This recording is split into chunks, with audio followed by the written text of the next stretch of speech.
I'm going to do a quick demonstration of how I throw a plate. And I decided to do this demonstration because I'm always looking for how to throw a plate. Easy way. And I'm just going to stick with my way because it seems like my way for me is the easiest. But maybe it'll be easy for you as well. This is a 4-pound ball of clay. This is a 12-inch bat. It's 3/8 inch thick, and I leave it like that because I will not cut my plates off the bat. I let them dry off the bat so I get less cracking in the foot. It takes several days. So my 4-pound ball of clay, I'll center like anybody else.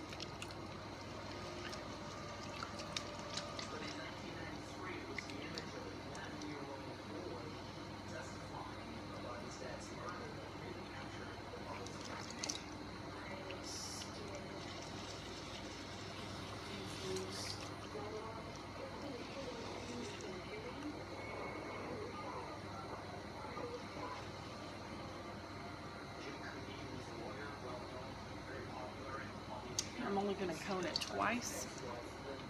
This is purchased clay, so pretty well done. I like to start with a clean bat head on the outside because I want my plate to stick. I'm going to center this up real good.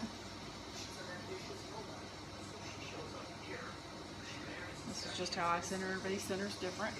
That's how I do it. I'm going to take and I'm going to press this clay down to the bat head. I slow down the speed a little bit. And I'm going to press the clay to the bat head, trying to keep it a large puck. Okay. Once my clay is almost, I don't know, 3/4 of the bat, my 10 pin nail head is right here, so I'm a little bit out for my 10 pin nail. I'm going to go in with my palm and I'm going to press it down and then pulling it out at the same time right towards my right hip. If you're left-handed, you'll have to do it a different way. I'm going to use my hand to make sure that clay is adhered to the bat head. And take my fist now and do the same thing, pull it back out and I'm going to stretch it all the way out. I want this to be a 10-inch plate. I'm going to pull it out again. And if you see it's going to come all the way out to the edge of my bat.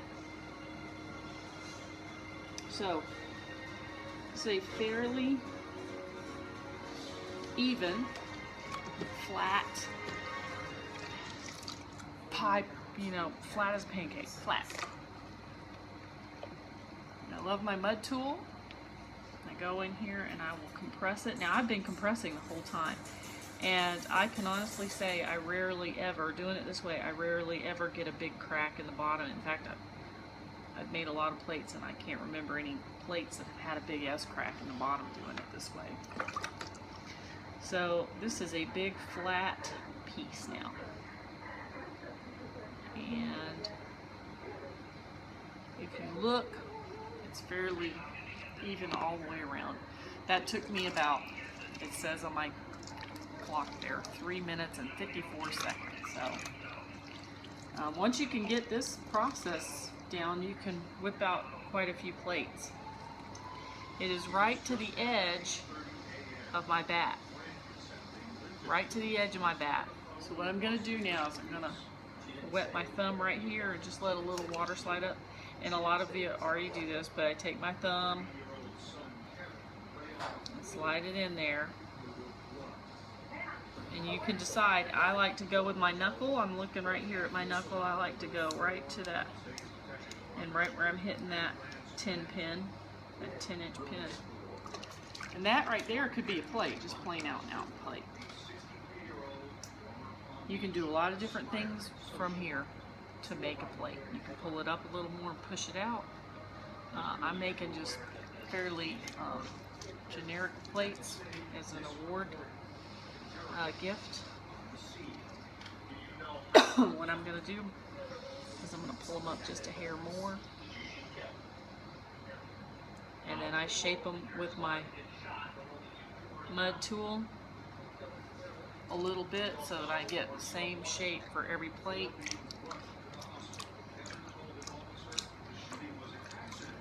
I'll take this mud tool here, I've got all of them.